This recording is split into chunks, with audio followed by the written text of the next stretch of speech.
നമസ്കാരം, എല്ലാവർക്കും Shirley's micro കിച്ചണിലേക്ക് വീണ്ടും സ്വാഗതം. ഇന്ന് നമ്മൾ പ്രിപ്പയർ ചെയ്യുന്നത് ഒരു വെയിറ്റ് ലോസ് റെസിപ്പിയാണ്. ബ്രേക്ക്ഫാസ്റ്റിനും ഡിന്നറിനും ഒക്കെ നല്ല പോലെ പോകുന്ന അടിപൊളി ടേസ്റ്റിലുള്ള ഒരു സ്മൂത്തി കൂടിയാണിത്. ഈ റെസിപ്പിയിൽ പാലില്ല, നമ്മൾ വേറെ ഷുഗർ ഇതിലേക്ക് ആഡ് ചെയ്യുന്നില്ല. നമ്മളിതിൽ യൂസ് ചെയ്യുന്ന ഫ്രൂട്ടിൻ്റെ മധുരം മാത്രമാണ് നമ്മൾക്കുള്ളത്. ഈ സ്മൂത്തി ബ്രേക്ക്ഫാസ്റ്റായിട്ട് നമ്മൾ കഴിച്ചാൽ ഉറപ്പായിട്ട് നമ്മുടെ വയറ് നല്ല ഫുള്ളായിട്ടുള്ള ഫീലിംഗ് തന്നെയായിരിക്കും. നമുക്ക് എക്സ്ട്രാ സ്നാക്ക് ഒന്നും ഇടയ്ക്ക് കഴിക്കേണ്ടി വരില്ല. ഇനി നിങ്ങളുടെ സപ്പോർട്ടാണ് എനിക്ക് ആവശ്യം. ഈ ചാനൽ കാണുന്ന ആരെങ്കിലും ഇത് സബ്സ്ക്രൈബ് ചെയ്തിട്ടില്ലെങ്കിൽ സബ്സ്ക്രൈബ് ചെയ്യുന്ന കാര്യം ഒന്ന് പരിഗണിക്കണം. ഈ വീഡിയോ കണ്ടതിന് ശേഷം ലൈക്ക് ചെയ്യാനും മറക്കരുത്. അപ്പോൾ നമുക്ക് നമ്മുടെ സ്മൂത്തി എങ്ങനെയാണ് പ്രിപ്പയർ ചെയ്യുന്നതെന്ന് നോക്കാം. ഞാനിവിടെ ഒരുപാട് ചെറിയ പാത്രങ്ങൾ എടുത്തിട്ടുണ്ട്. ഇതിൻ്റെ അകത്തേക്കെല്ലാം നമുക്ക് ഇൻഗ്രീഡിയൻസ് ഓരോന്നോരോന്നായിട്ട് വേണ്ടത് ആഡ് ചെയ്യാം. ഇത് ഫ്ലാക്സ് സീഡാണ്. 1.5 ടേബിൾ സ്പൂണാണ് ഞാനിവിടെ എടുക്കുന്നത്. നിങ്ങൾക്ക് എല്ലാവർക്കും അറിയാം ഫ്ലാക്സ് സീഡിൻ്റെ മെറിറ്റ്സ്. നിറച്ച് പ്രോട്ടീനും ഡയറ്ററി ഫൈബേഴ്സ്, ഒമേഗ 3 അങ്ങനെ ഒരുപാട്. ഇനി നമ്മളിതിൽ ആഡ് ചെയ്യുന്നത് ലോ ഫാറ്റ് തൈരാണ്. ഞാനൊരു 4 ടേബിൾ സ്പൂൺ തൈരാണ് ഇന്ന് എടുക്കുന്നത്. വെയിറ്റ് ലോസിന് വേണ്ടിയുള്ള സ്മൂത്തിയാണ് നമ്മൾ പ്രിപ്പയർ ചെയ്യുന്നത്. അതുകൊണ്ടാണ് നമ്മൾ ഇന്ന് ലോ ഫാറ്റ് ആയിട്ടുള്ള തൈര് യൂസ് ചെയ്യുന്നത്.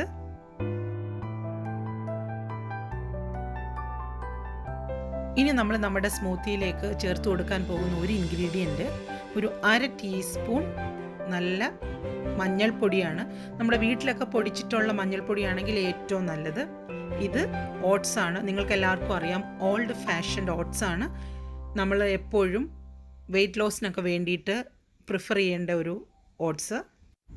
ഓൾഡ് ഫാഷൻഡ് ഓട്സ് സാധാരണ ഓട്സ് പോലെ ഇങ്ങനെ പൊടിഞ്ഞിട്ടല്ല ഇരിക്കുന്നത്. ഓരോ ഗ്രെയിനും നല്ലതായിട്ട് ഫ്ലാറ്റും നല്ല ഫ്ലേക്കി ആയിട്ടാണ് ഇരിക്കുന്നത്. ഞാനിവിടെ ഒരു 3 ടേബിൾ സ്പൂണാണ് എടുത്തിട്ടുള്ളത്. അതിലേക്ക് നമുക്കൊരു 3 ടേബിൾ സ്പൂൺ വെള്ളം ചേർത്തിട്ടൊന്ന് സോക്ക് ചെയ്യണം. ഓട്സ് നമ്മൾ കുക്ക് ചെയ്യാതാണ് യൂസ് ചെയ്യുന്നതെങ്കിൽ ഉറപ്പായിട്ട് നമ്മൾ ഒരു 10 മിനിറ്റ് സോക്ക് ചെയ്യണം. ഈ ഓട്സിൻ്റെ അകത്ത് ഫൈറ്റിക് ആസിഡ് ഉണ്ട്. ഈ ഫൈറ്റിക് ആസിഡ് നമ്മളിങ്ങനെ സോക്ക് ചെയ്യുമ്പോൾ റിലീസാവും. അതാണ് ബാക്കിയുള്ള ന്യൂട്രിയൻസ് നമുക്ക് അബ്സോർബ് ചെയ്യാൻ നമ്മളെ ഹെൽപ്പ് ചെയ്യുന്നത്. ഇനി ഒരു 5 പീസ് ആൽമണ്ട് വെള്ളത്തിൽ ഞാൻ സോക്ക് ചെയ്ത് വെച്ചിട്ടുണ്ട്. 1 ടേബിൾ സ്പൂൺ വെള്ളം മതിയാകും. ഇത് സിനമൺ സ്റ്റിക്ക് അഥവാ പട്ട, അതിൻ്റെ ഒരു 2 പീസ്, ഒരു 1 ഇഞ്ച് വലുപ്പത്തിലുള്ള 2 പീസും കൂടെ നമുക്ക് യൂസ് ചെയ്യാം. ഇനി നമ്മൾ മിക്സിയുടെയോ അല്ലെങ്കിൽ ഏതെങ്കിലും ഒരു ജാറിലേക്ക് അരിഞ്ഞു വെച്ചിരിക്കുന്ന മാംഗോ പീസസ് ആണ് ഇട്ട് കൊടുക്കുന്നത്. അതിനുശേഷം നമ്മുടെ ഓരോ ഇൻഗ്രീഡിയൻസ് നമുക്ക് ഇട്ട് കൊടുക്കാം.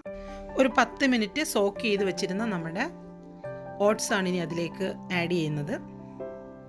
ഇനി നമുക്കതിലേക്ക് തൈര് ചേർത്ത് കൊടുക്കാം. 1.5 table spoon flax seed add ചെയ്യാം. അതിനുശേഷം ആൽമണ്ടാണ് നമ്മൾ ആഡ് ചെയ്യുന്നത്. അത് നമ്മൾ സോക്ക് ചെയ്ത് വെച്ചിരുന്നു നല്ല വെള്ളത്തിൽ, അതും കൂടെ ആഡ് ചെയ്യാം. നമ്മുടെ ഇമ്മ്യൂണിറ്റി ബൂസ്റ്റർ കൂടിയായ മഞ്ഞൾപ്പൊടിയാണ് ഇനി ഇതിലേക്ക് ആഡ് ചെയ്യുന്നത്. ഈ സ്മൂത്തി കുറച്ച് കട്ടിയായിരിക്കും. അപ്പോൾ ആ കട്ടി ഒന്ന് കുറയ്ക്കാൻ വേണ്ടി നമ്മൾ ഇതിലേക്ക് ഒരു 1/2 കപ്പ് വെള്ളം, നോർമൽ വാട്ടർ നമ്മളിപ്പോൾ ചേർത്ത് കൊടുക്കുകയാണ്. ഞാനിത് മിക്സിയുടെ ജാറിലൊന്ന് പോയി അടിച്ചിരുന്നു. നല്ലതായിട്ടൊന്ന് ബ്ലെൻഡ് ആവണം, അത്രയേ ഉള്ളൂ. ഇപ്പോൾ നമ്മുടെ ടേസ്റ്റി ആയിട്ടുള്ള breakfast smoothie, mango breakfast smoothie ഇവിടെ റെഡി ആയിട്ടുണ്ട്. അപ്പോൾ നിങ്ങൾ എല്ലാവരും ഇത് ഉറപ്പായിട്ട് ട്രൈ ചെയ്ത് നോക്കണം. വളരെ ടേസ്റ്റിയും വെയിറ്റ് ലോസിന് അത്യുത്തമമായിട്ടുള്ള ഒരു റെസിപ്പിയാണിത്.